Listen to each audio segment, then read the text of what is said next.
Case ഇതിൻ്റെ ആദ്യത്തെ video ആണ്. അതുകൊണ്ട് തന്നെ നമുക്ക് കുറച്ച് പഴമയിലേക്ക് പോവാം. അതെന്താണെന്ന് ഞാനിപ്പോൾ പറയുന്നില്ല. Let's watch together. ഓക്കെ, നമ്മുടെ അങ്ങോട്ടുള്ള ഓരോ യാത്രയിലും ഇവനാണ് നമ്മുടെ മയിൽവാഹനം.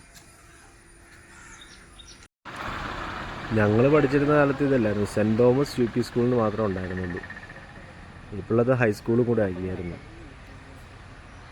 ഏകദേശം മൊത്തത്തിൽ മാറ്റങ്ങളുണ്ട്. ഇനി മതിൽക്കെട്ടൊന്നുമില്ല, ചെറിയ രീതിയിലുള്ള മതിൽക്കെട്ടായിരുന്നു. ഇവിടെയായിരുന്നു ഞങ്ങൾ അസംബ്ലിക്ക് നിന്നുകൊണ്ടിരുന്നത്.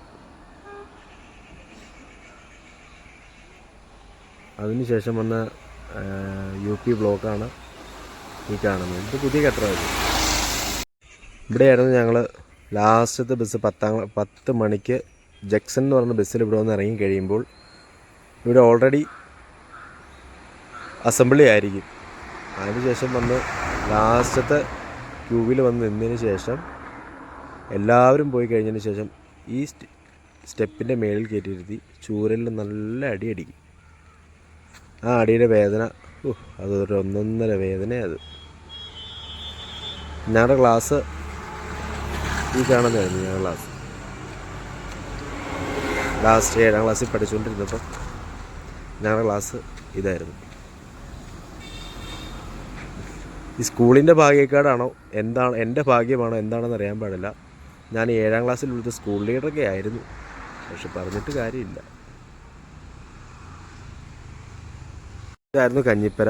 പണ്ടിത് ഇങ്ങനെയൊന്നും അല്ലായിരുന്നു. ചെറിയ ഒരൊറ്റ മുറിയിൽ ചെറിയ രീതിയിൽ മേളിൽ ആസ്പെറ്റോസ് ഇട്ട് ചെറിയൊരു റൂമായിരുന്നു. ഇവിടെയായിരുന്നു കഞ്ഞി വെച്ചുകൊണ്ടിരുന്നത്. ഇതാണ് ഞങ്ങൾ ഓടിക്കളിച്ച ആ നടവഴികൾ കാര്യങ്ങളുമെല്ലാം. ആ കാണുന്നത് IT റൂമായിരുന്നു, ടീച്ചേഴ്സിൻ്റെ റൂമായിരുന്നു. റൂമിൽ നിന്ന് ഇങ്ങനെ വരുമ്പോഴത്തേനും ഇതായിരുന്നു ഞങ്ങളുടെ 1ാം ക്ലാസ്. 1ാം ക്ലാസ് മുതൽ 4ാം ക്ലാസ് വരെ ഇവിടെയായിരുന്നു. ഇവിടെ നിന്ന് ഈ വഴിക്കുന്നത് മൊത്തത്തിൽ മാറിപ്പോയി പുറകിലോട്ടൊക്കെ. ഇവിടെ ഈ ബിൽഡിംഗ് ഒന്നും നേരത്തെ ഇല്ലായിരുന്നു.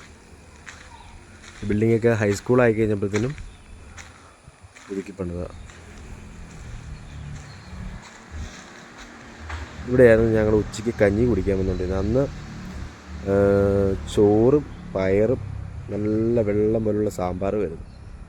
അന്ന് ഞങ്ങൾ ഓപ്പോസിറ്റുള്ള കടയിൽ നിന്ന് 1 രൂപയ്ക്ക് ചിന്നൂസ് അച്ചാർ കിട്ടും. ആ ചിന്നൂസ് അച്ചാർ മേടിച്ച് പക്ഷെ അന്നത്തെ ആ ചോറിനും ഉണ്ടായിരുന്നു അതുപോലെ രുചി ഉച്ചയ്ക്ക്. ഇതാണ് ഞങ്ങൾ ചിന്നൂസ് അച്ചാർ മേടിച്ച ആ കട.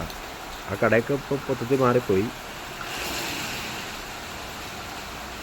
അപ്പോൾ ഈ കടയാണ് ഞങ്ങൾ പണ്ട് 10 പൈസയുടെ ആ മുട്ടായി, കുരു കണക്കിരിക്കുന്ന മുട്ടായി, അതും നാരങ്ങ മിഠായിയും പുളിമുട്ടായിയും ചിന്നൂസ് അച്ചാറും എല്ലാം മേടിച്ച് കഴിച്ചിരുന്ന കട. അപ്പം നമുക്കിവിടുത്തെ അണ്ണനെ ഒന്ന് പരിചയപ്പെടാം. ഹായ്, ഇത് നമ്മുടെ പിള്ളേരാണ്. നമ്മളെ ഇവിടുത്തെ പണ്ട് മിഠായിയൊക്കെ മേടിച്ചുകൊണ്ടിരുന്നതാണ്. സ്കൂളിലേക്ക് പോകുമ്പോഴും ചെറുപ്പത്തിലല്ലേ? അതെ, കൊച്ചിലെ 1 രൂപയുടെ മിഠായിയും 2 രൂപയുടെ മിഠായി 5 രൂപയുടെ മിഠായിയൊക്കെ. പണ്ടത്തെ ചിന്നൂസ് അച്ചാർ എല്ലാ ദിവസവും ഞാൻ വന്ന് മേടിക്കും അല്ലേ? മേടിക്കായിരുന്നു 10 രൂപയ്ക്കും 20 രൂപയ്ക്കൊക്കെ. അങ്ങനെ ഇഷ്ടംമാതിരി സാധനമൊക്കെ മേടിച്ചോണ്ട് പോകുമായിരുന്നു. അപ്പോൾ അതുകൊണ്ട് ഇടയ്ക്കൊക്കെ വരും, വന്ന് പുതുക്കി വെച്ചൊക്കെ പോകും.